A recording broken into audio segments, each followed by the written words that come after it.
who, as I said, is in Istanbul. And welcome to the show, Samira. We really appreciate you joining us today. Thank you, Kurt. Yeah, I'm also very happy to be here. I had not met Samira before we went to Turkey. John knew her before, and she was, as I said, been very active in the Young Surveyors. And so, John, again, I'm glad to have you with us today because you have such great contacts everywhere, and through those, then we've been able to make these connections. And so it's impossible for me to express to you how much I appreciate all that work that you do and your willingness to participate and help me set these things up. Oh, I'm always happy to do that. Thanks, Kurt. And by the way, Samira, through John's help, we're actually in the process right now of working with a group from China that has kind of challenged the U.S. to a surveying competition. So that's going to be an interesting thing for us to go through here in a couple of months. And, of course, we have some people who help us with the language barrier. And we don't have that problem with you today. I'm always impressed about how well folks from other parts of the world speak English, and that's really a good thing because I'm not so sure we would be good at understanding other languages. So that's a great help. So we're glad that you're able to communicate with us so well today. So maybe a good way to start, Samira, maybe you could just share a little bit of information about yourself, and I know you grew up in that area, and what attracted you to the profession, perhaps.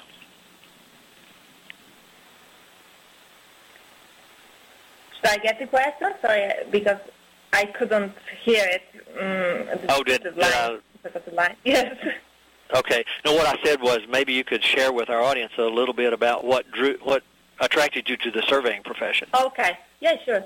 Yeah, actually, I have started my my program in university to be an urbanist, and then I decided to focus on more engineering, and because I started with the urban and regional planning, and the closest the area would be the geomatics engineering. So I have started the double major program.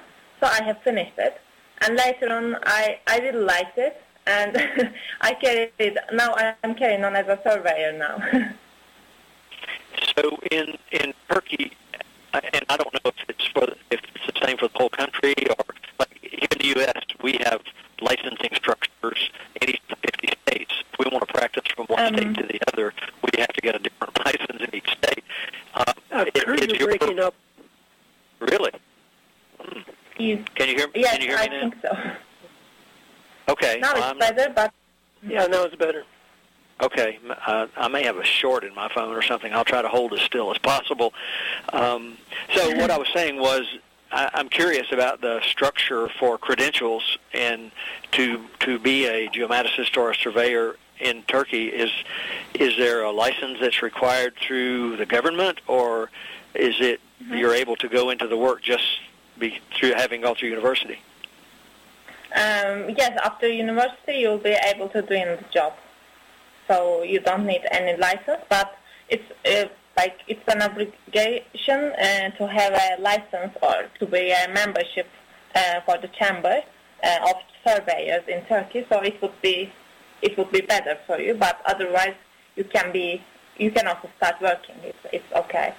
After bachelor's, you can start working as an engineer in Turkey in every department. It's the system. So I'm curious, and John, maybe you have some thoughts about this too. Is the system of land ownership much different there than here? I mean, here obviously most land is owned by private individuals, and I don't know if that's the same there, and if there's already a system where everything's laid out. We still resurvey everything pretty much all the time, but I know in a lot of other countries that's not true. There's already a good framework set up where the boundary lines between property ownership are pretty much established. So is that the case for you guys in Turkey? Actually, in Turkey, we don't have too many serious problems for that because the boundaries, the borders are already established and registered by the ministry. And it's also possible we have a website in Turkey, so it's also possible to check your own properties using this website, using a password that you can get from the municipalities or government. So I can say that it's well organized. I see. I noticed when we were there, there was an awful lot of construction going on, and I think you talked to John and me about some of the older housing areas were going to be rebuilt, and some of that building that we saw was part of that. Yeah. Maybe you could talk about that a little bit, that plan, because I know the city is a crowded place. Yeah, I understand. I'm living in Istanbul, and Istanbul is such a big metropolitan city, as you can guess, and as you have already seen it.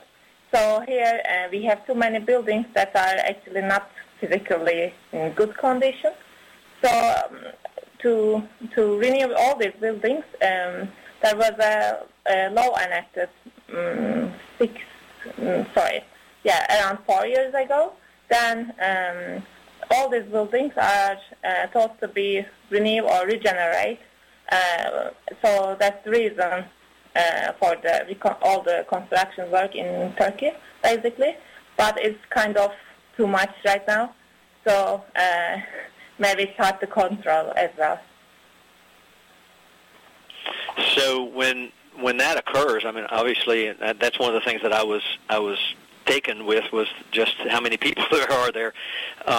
So when the construction is occurring, those people are obviously have to move someplace else, and I guess there's sort of a plan that what's being built will be where people can go, and then perhaps even come back to where they were after the new construction. It just seemed kind of interesting to me that you have all those people that are paying the rent. Mm-hmm. So the investors are paying the rent to the right owners, and then they are moving out to somewhere else, and they are waiting until everything is done, and then sometimes they are coming back, and then, or sometimes they are just getting some more money for their own houses, and then buy another houses in somewhere else, because the environment is also changing. So it's hard to stay in the same place most of the time, but sometimes they can have better and wealthy neighborhoods around. So it's really changing. Yeah, that's what it appeared to be. And if I understand it correctly, the company that you work for is involved in some of the planning for the new development. Am I understanding that correctly? Not actually. We are basically working on a website, creating a website about 3D real estate